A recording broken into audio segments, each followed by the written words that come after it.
Chers amis, bonjour. Avec cette vidéo, nous allons parler de Hanouka. C'est une fête juive qui se déroule cette année en même temps que Noël. Hanouka se fête le 25 Kislev du calendrier biblique. Et c'est en lien avec l'inauguration du temple qui a été souillé par Antiochus, d'ailleurs cité par Daniel. Antiochus évoque alors l'Antichrist. Finalement, Noël parle de la naissance du Messie qui est venu tabernacler sur terre, tandis que Hanouka parle de l'inauguration du temple purifié et d'une menorah qui reste miraculeusement allumée. On voit selon Jean que le Seigneur connaissait la fête de Hanouka. Lisons Jean 10, 22. On célébrait à Jérusalem la fête de Hanouka. C'était l'hiver, et Jésus se promenait dans le temple sous le portique de Salomon. Alors disons-le, c'est une fête biblique. Lorsque Daniel eut une vision lors de la première année du règne de Belshazzar de Babylone, il vit 4 animaux terribles, désignant 4 périodes ou exil d'Israël. Le lion désigne Babylone, l'ours désigne le règne des Mèdes et des Perses, le léopard celui de la Grèce, et enfin le dragon évoque l'exil de Rome, mais aussi le temps de l'Église. Hanouka correspond au temps de la Grèce. 2 ans après, Daniel a une nouvelle vision. Babylone a disparu. Et Daniel parle précisément de l'Empire grec. Alexandre le Grand devient le bouc à une corne. Et à sa mort, 4 cornes poussent qui sont les 4 généraux se partageant son royaume. Lisons Daniel 8, 9. De l'une d'elles sortit une petite corne qui s'agrandit beaucoup vers le midi, vers l'Orient et vers le plus beau des pays. Elle s'éleva jusqu'à l'armée des cieux. Elle fit tomber à terre une partie de cette armée et des étoiles, et elle les foula. Elle s'éleva jusqu'au chef de l'armée, lui enleva le sacrifice perpétuel et renversa le lieu de son sanctuaire. Cette petite corne, c'est Antiochus IV Épiphane, le glorieux. Cet homme persécuta les Juifs et il profana le temple. C'est lui qui jeta la vérité par terre.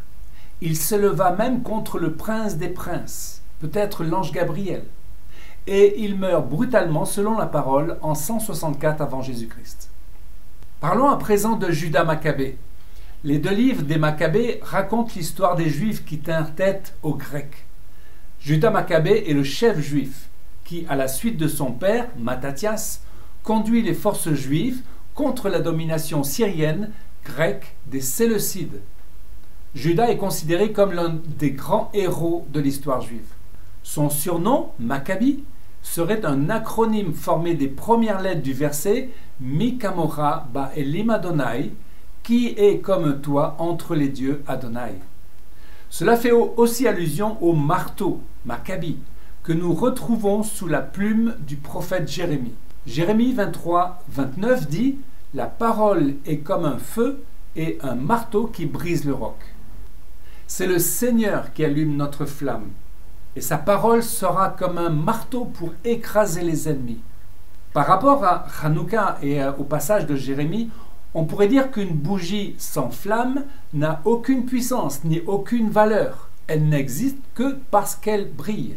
C'est pourquoi les Juifs de tout temps mettent la Hanoukia devant la fenêtre pour que tout le monde la voie. Est-ce également l'idée que Jésus a émise en demandant que notre lumière soit sur un chandelier à la vue de tout le monde? Antiochus voulait donc helléniser la Judée. C'était une bataille contre l'identité juive. Aujourd'hui, c'est un grand problème pour Israël dans la mesure où les Juifs perdent leur identité par l'assimilation. Et c'est également une bataille pour les chrétiens qui sont dans une théologie hellénisante, c'est-à-dire humaniste, coupée des racines hébraïques et amenant la doctrine de remplacement, la théologie amillénariste et dans des églises de type babylonien. Parlons des fils de Sion et fils de la Grèce. Et lisons pour cela Zacharie 9, 13. Je bande Juda comme un arc, je m'arme d'Éphraïm comme d'une flèche, et je soulèverai tes fils, Sion, contre tes fils, Grèce. L'Éternel apparaîtra au-dessus d'eux, et sa flèche partira comme l'éclair. Le Seigneur l'Éternel sonnera de la trompette, il s'avancera dans l'ouragan du sud. Derek Prince a écrit sur l'établissement du royaume millénaire. Il dit: Avant la période finale de tribulation, Dieu a encore de nombreux desseins qu'il accomplira à travers ses disciples dans toutes les parties du monde.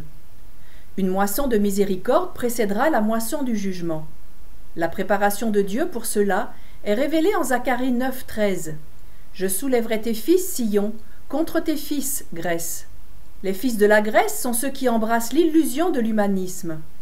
Les fils de Sion sont ceux qui prennent position sur la parole infaillible de Dieu, embrassant à la fois ses promesses et ses engagements. Face à ce défi, nous devons tous nous poser une question.